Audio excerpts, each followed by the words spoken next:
Welcome to today's episode. My name is Luleka Lungile and I'm here today with my partner. Hey everyone, my name is Luleka and our focus today is on the film or drama titled The 30 Pretty Things by Stephen Fry, which was published in 2002.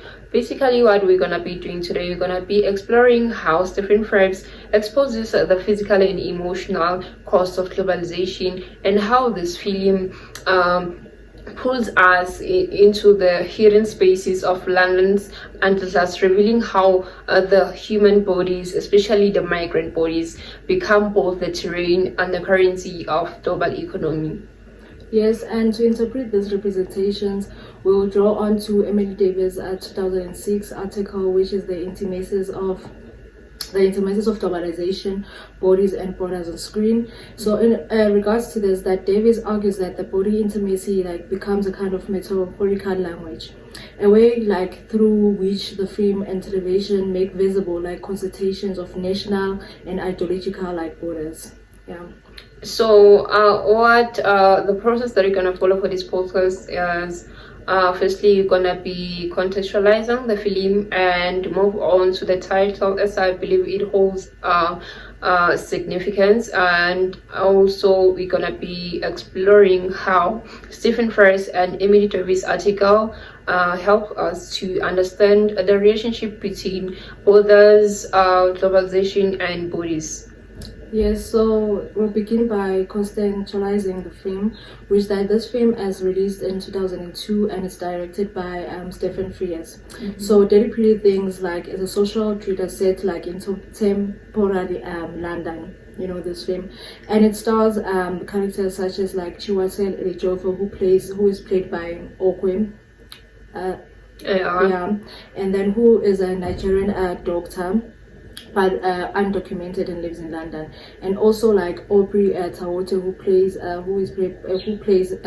Sine, Sine, who is an Muslim seeker, and then also Sergio Lopez, who is the corrupt hotel manager at the Baltic Mall Hotel, and also Juliet, who is played by Sophie Okonede, and then who later befriends Okwe.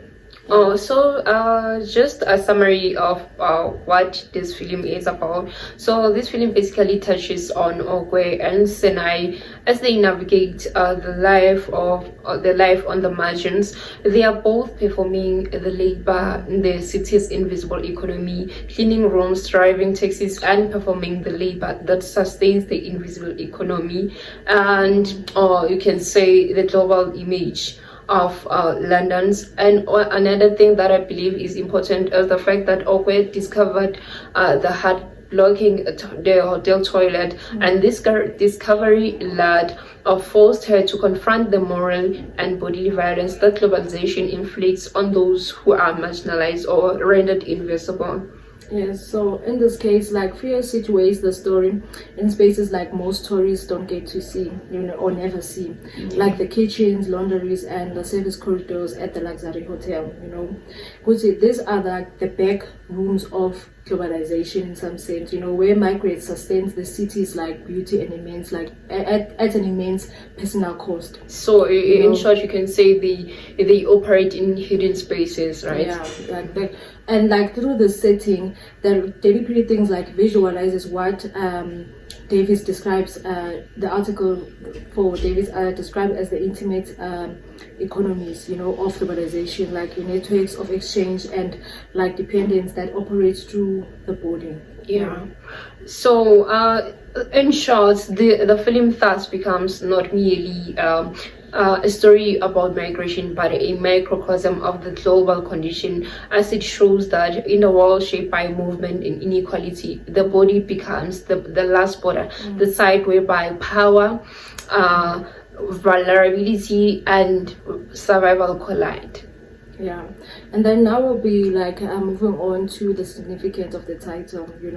Dirty Pretty Things immediately captures the film's central contradiction, which is like that the coexistence of beauty and corruption, Yeah. The word like pretty evokes like the polished surfaces of global capitalism, the luxury hotels, the cosmopolitan cities, and the illusion of progress, while dirty, however, points to the hidden systems, of exploitation that sustain this beauty, which are the undocumented workers, the black market economies, and also the bodies that clean, serve, and bleed like to keep this global machine like running. Yeah.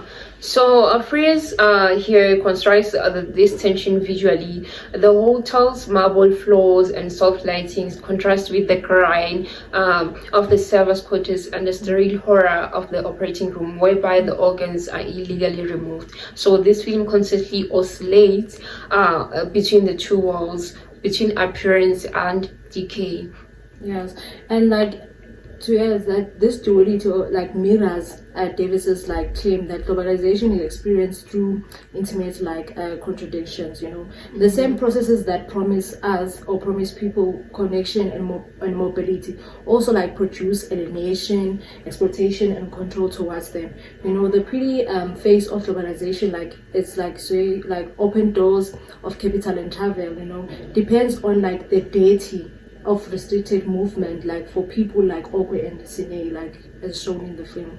So additionally, I can say that this title gestures towards visibility and invisibility. What appears pretty is visible, celebrated, and commodified, while what is dirty is silenced, hidden, and erased. So Frears aims to reverse that gaze, to force viewers to look into the shadows of global city and acknowledge the bodies that make its prettiness possible. Yes, so now we'll be moving on to the main analysis, which will be like discussing globalization and the invisible body. Like at its core, like daily period thing is about like the erasure of human presence with global systems. Oke is the embodiment of invisible labor in this case, a trained doctor back home, but he is reduced to driving taxis like by day, and also like being a receptionist by night. Like his exhaustion and the sleepless eyes, like, and the perpetual emotion like becomes a visual like language of dispossession. Yeah. Okay, and I must say that Emily Davis writes that invisible labor of men and women whose bodies are live root of the global economy is central to how globalization operates. So Owe's invisibility is structural in this case. His lack of papers strips him of identity, and without identity he has no right to rest, recognition, and dignity. So the global city thrives precisely because of such erasures. Yes, and that like Frears like frames this invisibility through like spatial like metaphors. Okwe and Sine like move through service corridors, laundry rooms, and back entrances, like spaces that are designed to be like unseen. The hotel like becomes like a symbol of global modernity, where a place where the wealthy travelers cross borders freely, while the ones who clean their sheets are trapped by this the invisible ones. The polished lobby and the hidden basement are also two hills that of the same global structure. So through Okwe's character, Frears also critiques the false promise of medicocracy in a globalized world. His medical expertise is irrelevant simply because of the system that values documentation over skill, citizenship over humanity. So this film therefore redefines the global economy not as a network of opportunity, but as a hierarchy of bodies, some visible and mobile while others are disposable. Yes, and moving on, then we're going to be discussing like the borders as surveillance and the politics of like control. Like as in like one of Frears' most like incisive moves is to portray borders not as a distance fence, but as an intimate constraint that inhibit like the daily life. Like for example, Sine, like Sine, borders for Sine exist everywhere, in her workplace, in her home, and even in her own body. As an asylum seeker, she lives under constant like surveillance, when the immigration officers like come to the hotel where she works, she is forced to change, like she runs in panic and change jobs, and identities in a desperate attempt to remain unseen. And also, just to add on that, Davis insight that globalization reinscribed the borders on the bodies of those who cross them is vividly realized here. The border is no longer a geographical area, but a psychological and physical mark. So something that is written onto the migrant's body. So Sinai's fear of being touched, photographed, becomes an extension of the state's gaze. Her body is a document constantly scrutinized for illegality. Yes, and moreover, furthermore, the fears cinematography reinforces the theme of entrapment for the characters. The tight framing, the dim lighting, and the claustrophobical interiors. Create the sensation that London itself is the labyrinth of surveillance, even in private spaces. Sine's small apartment or always rented room feels unsafe, as if the borders is always closing in on them. So just to add on that, in this case, I think it is clear that Sinai's gender intensifies this vulnerability. When her employer sexually assaults her, he is very aware that his power rests on the knowledge that Sinai cannot report him without risking deportation. So here the politics of the border intersect with patriarchy. The female migrant's body becomes doubly polarized, and by immigration laws and by male desire. So David's work helps us to read this part as globalization intimate economies, whereby exploration operates not just through labor but through affect and proximity.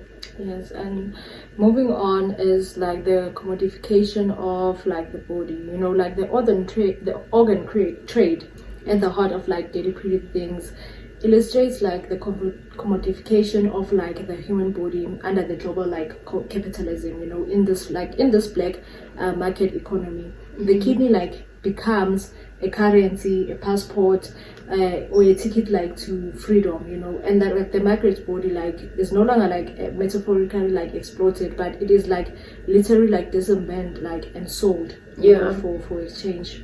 So this is what Davis coined as bodily intimacy.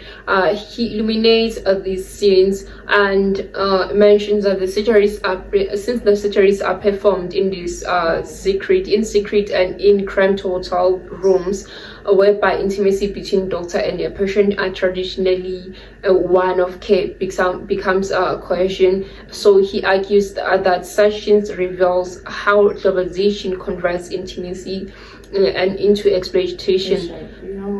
This closeness that between people, whether sexual or emotional or medical, becomes another site of control. Yet Freya's deception of the organ trade is not purely sensational. In this case, it also gestures towards the desperation of the desperation that drives to such choices. For many migrants, the body is their only remaining resource.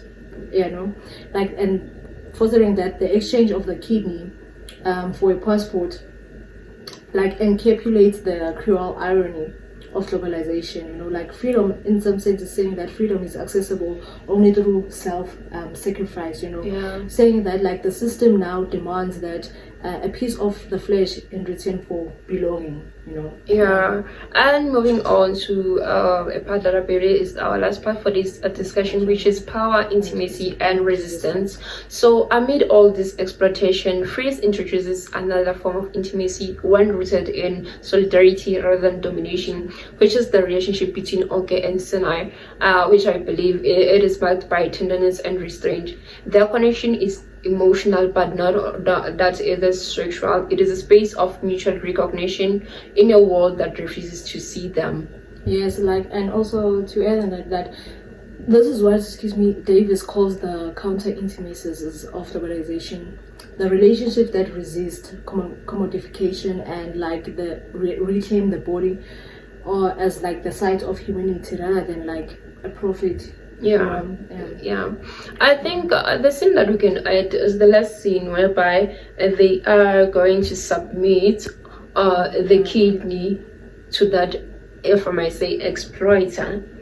Yeah, and as it's shown in the film is that they are all in black, and also the lighting or the way like they are situated is in a dark space. In some sense it represents the darkness that they are in before like giving in, and also like showing how they had to play dirty in order to get what they want at the end of the day. Like giving into these masters of like the black market economy or something. Yeah, true. Yeah. And this brings us to the end of our podcast.